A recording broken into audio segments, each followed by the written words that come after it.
సహోదర ప్రేమ యొక్క అర్థం ఏంటో తెలియాలి అంటే బైబిల్లో ఒక వ్యక్తి యొక్క జీవితాన్ని చదవాలి. తన అన్నలు చేసే చెడ్డ పనులు తన తండ్రికి చెప్తున్నాడని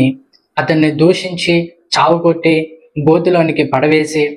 అక్కడి నుండి మరలా పైకి తీసి దారిన పోయిన వారికి అమ్మివేసి అక్కడి నుండి బానిసగా వెళ్ళి బానిస బ్రతుకుతూ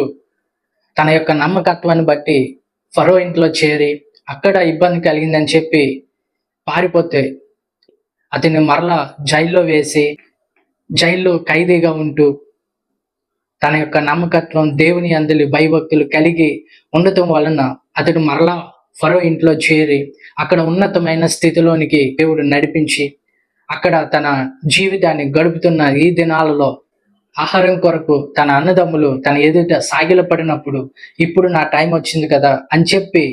తన జీవితంలో ఇన్ని శ్రమలకు కారణమైన తన అన్నదమ్ములను పగ తెచ్చుకోకుండా ఇన్ని సంవత్సరాలు వారిని మిస్ అయినందుకు పక్కకు వెళ్ళి చిన్నపిల్లల్లాగా ఏడుస్తున్న యోసేపు యొక్క జీవితాన్ని చూస్తే సహోదర ప్రేమ అంటే ఏంటో మనకు అర్థమవుతుంది.